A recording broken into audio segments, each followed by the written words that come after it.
This channel's content is strictly for educational and informational purpose and does not endorse or promote any form of violence, harm, illegal activities, self-injuries and communal disharmony. বাংলাদেশে হিন্দু সহ সংখ্যালঘুদের উপর নির্যাতন, কলকাতায় সনাতনীদের প্রতিবাদ মিছিল, শিয়ালদহে জমায়েতের পর ধর্মতলার অভিমুখে এই মুহূর্তে মিছিল। সনাতনীদের এই প্রতিবাদ মিছিল শিয়ালদহ থেকে ধর্মতলা অভিমুখী। যে ছবি আপনারা দেখছেন, বাংলাদেশে সংখ্যালঘুদের উপর নির্যাতনের প্রতিবাদেই আজ আবারও পথে সনাতনীরা। কলকাতায় সনাতনীদের এই প্রতিবাদ মিছিল আজ আয়োজিত হচ্ছে শিয়ালদহ থেকে ধর্মতলা পর্যন্ত। শিয়ালদায় প্রথমে তারা জমায়েত করে এবং তারপর সেখান থেকে ধর্মতলার অভিমুখে মিছিল করে এগিয়ে যাচ্ছেন তারা। যে ছবি আপনারা দেখছেন এই মুহূর্তে, বাংলাদেশে হিন্দু সহ সংখ্যালঘুদের উপর নির্যাতন আর তারই প্রতিবাদে কলকাতায় আবারও পথে সনাতনীরা। ধর্মরক্ষায় ধর্মতলা চলো, এই বিষয়টিকে সামনে রেখে বিশাল প্রতিবাদ পদযাত্রা।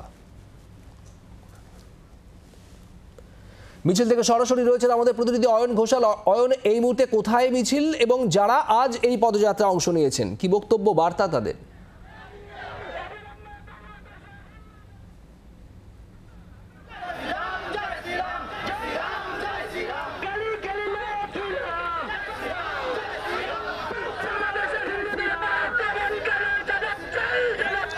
মিছিল এই মুহূর্তে শিয়ালদা স্টেশন থেকে বেরিয়ে রানী রাসমণি অ্যাভিনিউর দিকে চলেছে। এই মিছিলে অংশগ্রহণকারীর সংখ্যা কমপক্ষে 450 থেকে 500। মিছিলের প্রাথমিকভাবে কলকাতা পুলিশের তরফ থেকে কোনো অনুমতি ছিল না, কিন্তু কলকাতা পুলিশ এই মিছিলকে আটকায়নি। এই মিছিল এখনো পর্যন্ত পায়ে পায়ে ধর্মতলার দিকে এগিয়ে চলেছে। মিছিলে যারা অংশ নিয়েছেন সরাসরি তাদের সঙ্গে কথা বলবো। কি দাবি, কেন কেন এই মিছিল, কেন এই মিছিল হচ্ছে মূলত হিন্দু সুরক্ষার জন্য। ইউনিশ সরকার, মোল্লা সরকার যে ভারতবর্ষ বাংলাদেশের মধ্যে যে সম্প্রীতি নষ্ট করেছে, শেখ হাসিনার সময় যে সম্প্রীতি নষ্ট করেছে, এই সম্প্রীতি প্রতিবেশের সঙ্গে আমরা বজায় রাখতে চাই। কিন্তু মোল্লা ইউনিশ সরকার সংখ্যালঘু মানুষদের উপরে যেভাবে অত্যাচার করছে, আমরা চেতাবনী দিতে চাই মাত্র 8 ঘন্টার জন্য খুলে দেয়। দেখে নেওয়া যাক কি দাবিতে মিছিল হচ্ছে। আমরা দেখতে পাচ্ছি ভারতের জাতীয় পতাকার অবমাননা, বাংলাদেশে হিন্দু সংখ্যালঘুদের উপর অত্যাচার এবং চিন্ময় প্রভুর মুক্তির দাবি।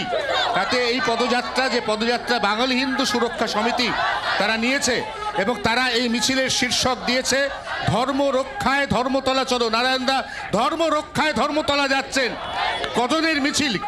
পুলিশের অনুমতি নেই তাও যাচ্ছেন। পুলিশের অনুমতি পরের কথা, বাংলাদেশে হুঙ্কার দিচ্ছ 4 দিনের মধ্যে কলকাতা ঢুকবো, বর্ডারে বাদে কোথায় গেল কলকাতা ঢোকা?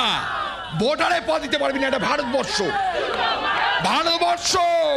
দেশের প্রধানমন্ত্রীর নাম নরেন্দ্র মোদী। এবারে অ্যাগ্রেসিভ বডি ল্যাঙ্গুয়েজ নিয়ে এই মুহূর্তে শিয়ালদহ স্টেশন চত্বর থেকে পায়ে পায়ে সনাতনীদের মিছিল এগিয়ে চলেছে রানী রাসমণি অ্যাভিনিউর দিকে। এবং আবারও বলছে শুভদীপ, পুলিশের কাছে অনুমতি নেই এই মিছিলে, তা সত্ত্বেও এই মিছিলকে এখনো পর্যন্ত মৌলালির দিকে এগোতে কোনো রকম বাধা পুলিশ দেয়নি। অতএব মিছিল এই মুহূর্তে এগিয়ে চলেছে মৌলালির দিকে। সেখান থেকে সেন ব্যানার্জি রোড হয়ে রানী রাসমণি অ্যাভিনিউর দিকে এই মিছিলের যাওয়ার কথা। শুভদীপ, অয়ন আমাদের সঙ্গে থাকো। যে ছবি আপনারা দেখছেন, সনাতনীদের এই প্রতিবাদ মিছিল ধর্মতলার মুখে এগিয়ে যাচ্ছে এবং ধর্ম রক্ষায় ধর্মতলা, এমনটাই ডাক আজ এই সনাতনীদের। শিয়ালদায় জমায়েত এবং তারপর তারা মিছিল করে এগিয়ে যাচ্ছেন ধর্মতলায় রানী রাসমণি অ্যাভিনিউর উদ্দেশ্যে।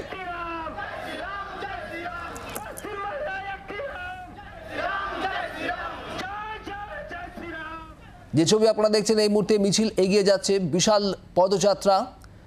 বাংলাদেশে একের পর এক সংখ্যালঘু নির্যাতনের ঘটনা, বিভিন্ন ঘটনা, চিন্ময় কৃষ্ণ দাসের মুক্তির দাবি, এই সব কিছুকে সামনে রেখেই সনাতনীদের এই প্রতিবাদ মিছিল। অয়ন ঘোষাল মিছিল থেকে রয়েছেন সরাসরি। আরও একবার অয়নের কাছে যাব। অয়ন, প্রচুর সংখ্যায় মানুষ আজ যোগ দিয়েছেন, বেশ বড় আকারের মিছিল। এরপর তাদের কি পরিকল্পনা, কি কর্মসূচি রয়েছে, কি জানা যাচ্ছে?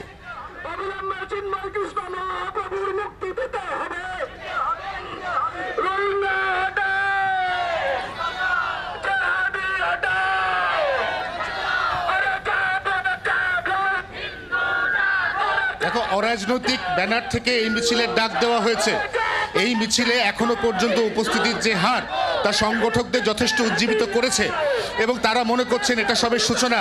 এইভাবে একের পর এক মিছিল এই কলকাতা, এই বাংলার বুকে সংগঠিত হতে থাকলে অবশ্যই বাংলাদেশের কাছে বার্তা যাবে বার্তা যাবে ইউনুস প্রশাসনের কাছে এবং তারপর তারা চিন্ময় কৃষ্ণ তাকে প্রপারলি আইনি সহায়তা নিতে তারা অ্যাসিস্ট করবেন, তারা সহযোগিতা করবেন এবং শেষ পর্যন্ত তার জামিনের শুনানি হবে এবং শুনানির পর তার জামিন হবে, এরকম একটা বার্তা পৌঁছে দেওয়ার জন্য এই মুহূর্তে আমরা আবারও দেখাবো সেই ছবি ক্যামেরা বন্ধু নবীনের মাধ্যমে, যে ছবিতে আমরা দেখতে পাচ্ছি সনাতনী হিন্দুদের বেশ বড় মিছিল এই মুহূর্তে শিয়ালদহ স্টেশন চত্বর থেকে রওনা হওয়ার পর প্রায় মৌলালি মোড়ে এসে গিয়েছে। মৌলালি মোড় থেকে এই মিছিলের ডান দিকে এসএন ব্যানার্জি রোডে যাওয়ার কথা এবং তারপর এই মিছিলের রানী রাসমণি রোডে একটা সমাবেশের মাধ্যমে এই কর্মসূচি আজকের মতো শেষ করার কথা। এখনো পর্যন্ত এই কর্মসূচি বা মিছিলকে ঘিরে কোনো রকম অপ্রীতিকর ঘটনার খবর নেই। তার কারণ আবারও বলছি, পুলিশের খাতায় এই মিছিলের অনুমতি ছিল না। পুলিশ সকালবেলা কলকাতা শহরের মিটিং মিছিলের যে তালিকা পেশ করেছে তাতে এই মিছিলের উল্লেখ ছিল না। তা সত্ত্বেও পুলিশ এই মিছিলকে এই মুহূর্তে রাসমণি অ্যাভিনিউর দিকে যেতে অ্যালাউ করেছে এবং সেই কারণে মিছিল এগিয়ে চলেছে। শুভদীপ। বাংলার আওয়াজ, বাঙালির আবেগ, জি 24 ঘন্টা।